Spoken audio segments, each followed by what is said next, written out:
तुमसे तुम तक की कहानी एक ऐसे मोड़ पर आ जाती है जहां हर कैरेक्टर की सोच और नियत एक्सपोज होने लगती है।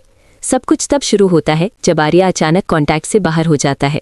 ना फोन रीचेबल होता है, ना कोई मैसेज, जैसे वो जमीन खा गई हो। पहले घर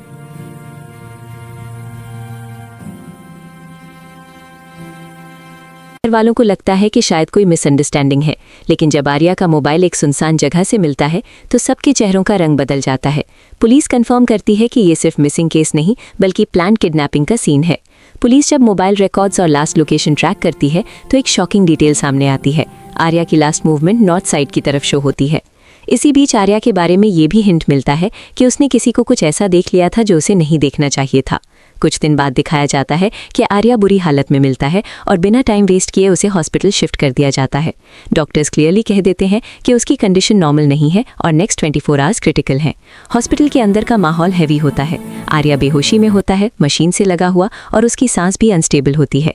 जैसे ही अनु को ये खबर मिलती है वो सब कुछ छोड़कर हॉस्पिटल पहुंचती है। अनु जब आर्या को आईसीयू बेड पर देखती है तो उसका कंट्रोल टूट जाता है। वो चुपचाप उसके पास खड़ी रहती है, जैसे उसे यकीन ही नहीं हो रहा कि ये सब सच है। इसी मोमेंट में आर्या का पापा भी वहाँ होता है, लेकिन उसका रिएक्शन बिल्कुल अलग होता है। पापा को लगता है कि अनु का इतना इमोशनल होना फ्यूचर के लिए डेंजरस हो सकता है। वो हॉस्पिटल रूम के अंदर ही अपनी नाराजगी जाहिर कर देते हैं, जिससे सिचुएशन और टेंस हो जाती है। अनु कुछ कहना चाहती है लेकिन चुप रह जाती है। इसी बीच पुलिस एक और ट्विस्ट रिवील करती है। किडनैपिंग के पीछे का कनेक्शन कश्मीर से जुड़ा होता है। आर्या के पास्ट का एक हिस्सा जो सबसे छुपा हुआ था वापस सामने आने लगता है। स्टोरी का ट्रैक यहीं से कश्मीर शिफ्ट होता है। आर्या जब होश में आता है तो हालात ऐसे बन जाते हैं कि उसे टेम्पररी तौर पर कश्मीर ले जाना पड़ता है। अनु भी मजबूरी में उसके साथ जाती है।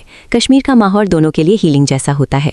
बर्फ, खामोशी और दूर तक फैली वादियाँ जैसे दोनों के दिल का बोझ हल्का कर रही हों। आर्या जो पहले हमेशा गिल्ट में जीता था, यहाँ पहली बार सच बोलने की हिम्मत करता है। एक शाम आर्या अनु से कहता है कि मैं परफेक्ट नहीं हूँ, लेकिन जो भी हूँ तुम्हारी वजह से हूँ। ये कन्फेशन लाउड नहीं होता बल्कि धीरे से कहा गया सच होता है। अनु कोई ड्रामेटिक रिएक्शन नहीं देती। वो बस इतना कहती है कि हर सच तुरंत एक्सेप्ट नहीं होता, लेकिन इग्नोर भी नहीं किया जा सकता। फिर एक टाइम लैप दिखाया जाता है। 2 साल बाद आर्या और अनु दोनों ज्यादा मैच्योर, ज्यादा स्टेबल नजर आते हैं। उनका रिश्ता अब सवालों पर नहीं, ट्रस्ट पर बेस्ड होता है।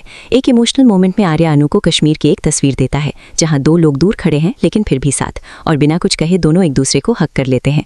इस ट्रैक के बाद ये क्लियर हो जाता है कि तुमसे तुम तक सिर्फ रोमांस नहीं बल्कि राज, सब्र और वक्त के इम्तिहान की कहानी बन चुका है। आने वाले एपिसोड्स में हिंट दिया जाता है कि आर्या के किडनैप के पीछे का असली सच अभी भी अधूरा है और जो सामने आने वाला है वो सबको हिलाकर रख देगा।